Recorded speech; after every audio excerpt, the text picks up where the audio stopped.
እሺ አመሰግናለሁ። እንደሚታወቀው አንዱ በጉባኤ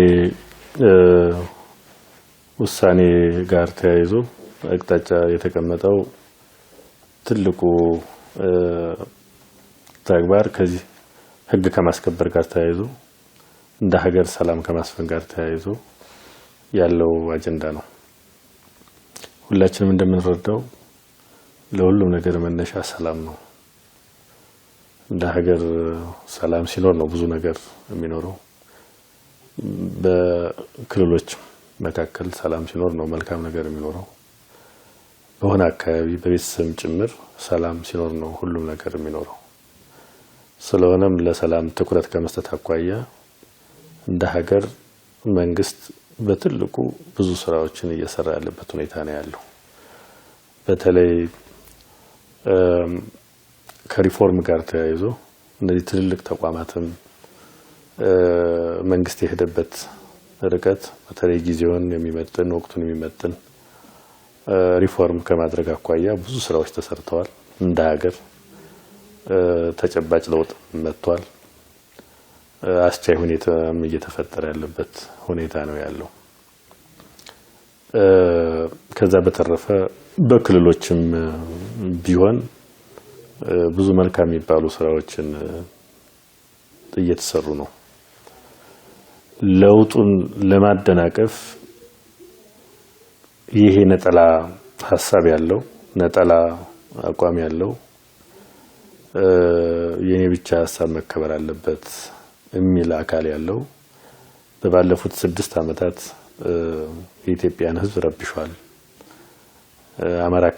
አማራ ክልል በሰፊው እየተሄደበት ያለው ሁኔታ ነው ያለው። በቀጣይ ውጤት የሚያመጣ ነው እና አንዱ ይሄን ስራ ሰርተናል። በሌላ በኩል በራሱ ምክንያት ሳይኖረው ባልሆነ መንገድ ተሰብኮ ባልሆነ መንገድ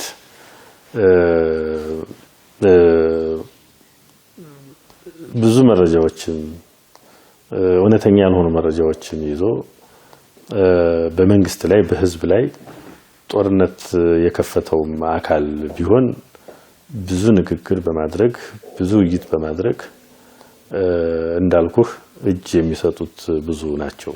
እጅ የሚሰጡት አካል ብዙ ናቸው። ከመጡ በኋላም ህዝቡና አካባቢውን የሚያግዙ አካላት ስላሉ በቀጣይ ይሄን ማስፋት አስፈላጊ ነው። ግን የሚታይ የሚጨበጥ ውጤት ያየንበት ሁኔታ ስላለ በጣም መልካም ስራ ነው። ሶስተኛ አማራ ክልል ላይ ከአመት በፊት ብዙዎቹ አካባቢዎች በዚህ በታጠቀው ኃይል በጽንፈኛው ኃይል የተያዙ ነበሩ። ብዙዎቹ ከተሞች ብዙዎቹ ወረዳዎች። ነገር ግን መከላከያ ሰራዊት በተደራጀ አግባብ ህግ የማስከበሩን ስራ አጠናክሮ አስቀጥሎ ስለነበር አሁን ብዙ በቃ ኦልሞስት ሁሉም ከተሞች ነፃ ናቸው። ኦልሞስት ሁሉም ወረዳዎች ነፃ ናቸው። ብዙዎቹ ቀበሌዎች ነፃ ናቸው።